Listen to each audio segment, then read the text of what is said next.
Hi കൂട്ടുകാരെ, എല്ലാവർക്കും നമസ്കാരം. എൻ്റെ ചാനലിലേക്ക് എല്ലാവർക്കും സ്വാഗതം. ഇന്ന് ഞാനൊരു ബ്രേക്ക്ഫാസ്റ്റ് അല്ലെങ്കിൽ ഒരു സപ്പർ എങ്ങനെ ഉണ്ടാക്കുന്നതെന്നുള്ള വീഡിയോ ആണ് കാണിക്കുന്നത്. നമ്മുടെ പുഴുക്കലരിയും ഗോതമ്പ് പൊടിയും കൂടെ ചേർത്തുള്ളൊരു ഇതാണ് നമ്മൾ ചേർത്ത ഒരു വിഭവമാണ് കേട്ടോ. ഒരു പലഹാരമാണ് ഉണ്ടാക്കുന്നത്, ഒരു ദോശ പോലെ. ആ വീഡിയോയിലേക്ക് എല്ലാവർക്കും സ്വാഗതം. ആ പുഴുക്കലരി ഞാൻ വെള്ളത്തിൽ ഇട്ടിട്ടുണ്ട്. നന്നായിട്ട് കഴുകി 4-5 പ്രാവശ്യം കഴുകി വെള്ളത്തിലിട്ടതാണ് ഈ പുഴുക്കലരി. ഒരു ഓവർനൈറ്റ് കഴിഞ്ഞു. അത് നല്ലതായിട്ട് ഇത് 1 കപ്പ് അരിയാണ്. ഇതിൻ്റെ കൂടെ നമ്മൾ 1 കപ്പ് ഗോതമ്പ് പൊടിയും കൂടെ ഇടുന്നുണ്ട്. ഗോതമ്പ് പൊടി 1 കപ്പ് എടുത്തിട്ട് വെള്ളത്തിൽ കുറച്ച് കുതിർത്ത് വയ്ക്കുക. എന്നിട്ട് ഈ അരി അരച്ച് കഴിഞ്ഞിട്ട് നമുക്ക് അതിൻ്റെ കൂടെ ഇടാം. കൂട്ടത്തിൽ 2-3 ചുമന്നുള്ളിയും അല്പം ജീരകവും കൂടി, പിന്നെ കുറച്ച് 2 പിടി തേങ്ങയും കൂടി ഇട്ടാണ് നമ്മൾ അരയ്ക്കുന്നത്. ആ പ്രോസസ്സിലേക്ക് പോകാം. അരയ്ക്കാനായിട്ട് ഒരു വലിയ 1.5 പിടി തേങ്ങ, 2-3 ചുവന്നുള്ളി, ജീരകം, കുത്തരി, പിന്നെ ഗോതമ്പ് പൊടി. അതിനകത്തോട്ട് നമുക്ക് കുറച്ച് വെള്ളം കൂടി ഒഴിക്കാം. കുതിർത്ത് വെക്കാം. ഇതും കൂടെ വേണം, ഇതുകൂടെ ചേർത്ത് വേണം ആദ്യം അരി കുറച്ച് അരച്ച് കഴിഞ്ഞതിന് ശേഷം വേണം ഈ ഗോതമ്പ് പൊടി ചേർക്കാൻ. അപ്പോൾ നമ്മൾ ആ പ്രോസസ്സിലേക്ക് പോകാം. നമ്മൾ അരി ഇടുകയാണ്. 1 കപ്പ് അരി, 1 കപ്പ് ഗോതമ്പ് പൊടി.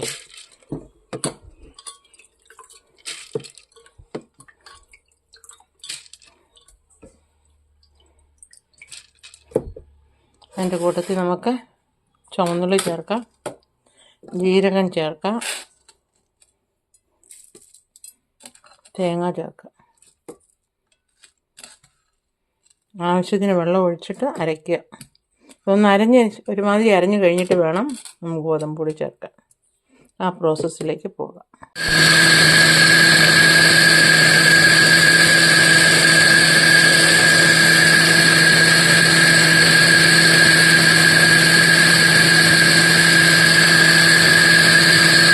അവിടെ നമ്മുടെ മാവെല്ലാം അരച്ചു.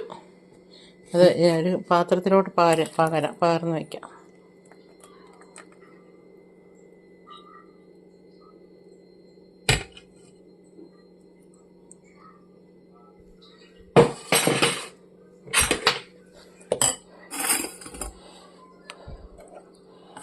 നമ്മുടെ മാവെല്ലാം നന്നായിട്ട് അരിഞ്ഞിട്ടുണ്ട്. ഗോതമ്പ് പൊടി 1 കപ്പ് പുഴുക്കലരി കുതിർത്തതും, 1 കപ്പ് ഗോതമ്പ് മാവും, കുറച്ച് തേങ്ങ, ചുവന്നുള്ളി, ജീരകം, ഇത്ര സാധനമാണ് നമ്മൾ ചേർത്തത്. അപ്പോൾ നമുക്ക് ഇച്ചിരി ഉപ്പും കൂടെ, ആവശ്യത്തിന് ഉപ്പും കൂടെ ചേർക്കാം.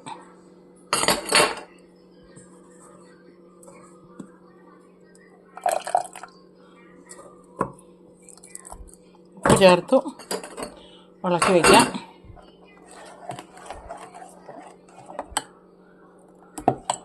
പത്ത് മിനിറ്റ് റെസ്റ്റ് ചെയ്യാൻ വയ്ക്കാം. എന്നിട്ട് നമുക്ക് ദോശ ഉണ്ടാക്കാം.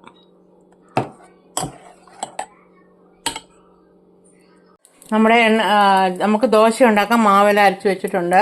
നമ്മൾ ഇൻസ്റ്റൻ്റായിട്ട് നമുക്ക് ഉണ്ടാക്കാം. ഞാൻ 10 മിനിറ്റ് റെസ്റ്റ് ചെയ്യാൻ വെച്ചിട്ടാണ് ഉണ്ടാക്കുന്നത്. അപ്പോൾ നമ്മൾ ഇതിനകത്തോട്ട് മാവ് ഒഴിക്കുകയാണ്.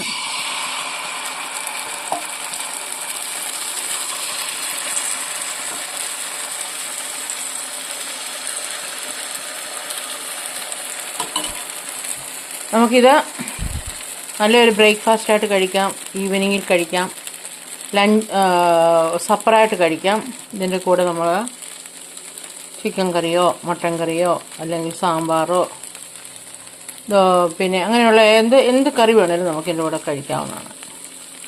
അത് നമുക്ക് സൂപ്പറായിട്ടൊരു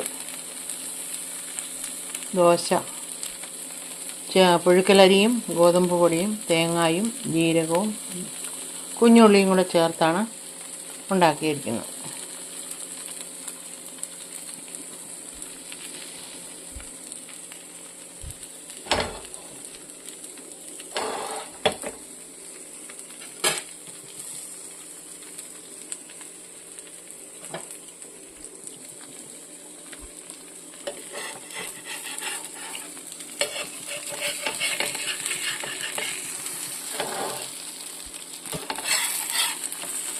നമുക്കല്പം എണ്ണ ഉണ്ടേ കൂടെ ഒഴിച്ചു കൊടുക്കാം.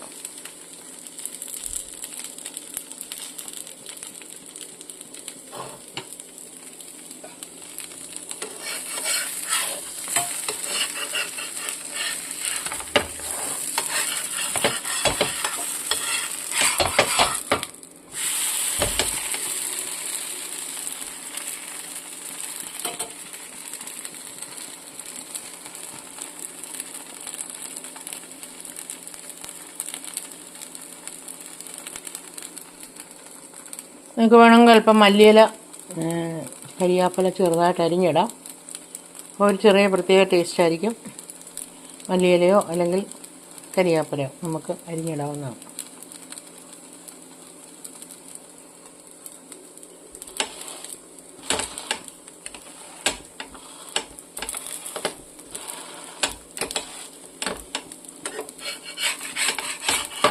അപ്പോൾ ഒരു ദോശ ഉണ്ടാക്കി അടുത്ത ദോശ ഉണ്ടാക്കാം.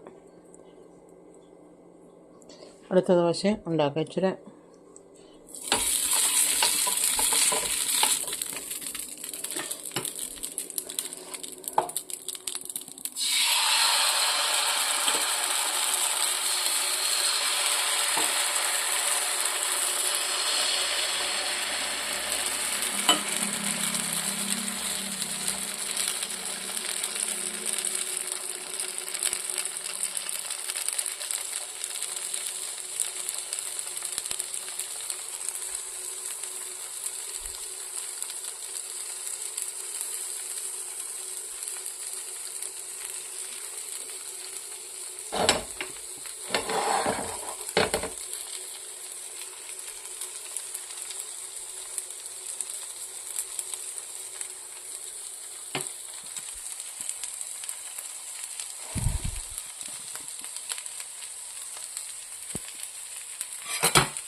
അപ്പോൾ നമ്മുടെ ദോശയൊക്കെ ഉണ്ടാക്കി, ഞാൻ 3 ദോശ ഉണ്ടാക്കി. ഇനിയിപ്പം ബാക്കി ഞാൻ പിന്നീട് ഉണ്ടാക്കിക്കോളാം. നിങ്ങളെ കാണിക്കാൻ വേണ്ടിയാണ് ഞാനിത് ഉണ്ടാക്കിയത്. അപ്പോൾ നമ്മുടെ ദോശ റെഡി ആയിട്ടുണ്ട്. 3 ദോശ ഉണ്ടാക്കി. നല്ല സൂപ്പറായിട്ടുള്ള ദോശയാണ് ഇത്. ഒരു നല്ല ബ്രേക്ക്ഫാസ്റ്റാണ്, നല്ല സപ്പറാണ്. ഇതെല്ലാവരും ഇതുപോലെ ഉണ്ടാക്കി നോക്കുക. ഫീഡ്ബാക്ക് അറിയിക്കാൻ മറക്കരുത്. ഇഷ്ടപ്പെട്ട ഒരു ലൈക്ക്, ഷെയർ, സബൊക്കെ തരാൻ മറക്കരുത്. അപ്പോൾ എല്ലാവർക്കും bye bye. God bless you.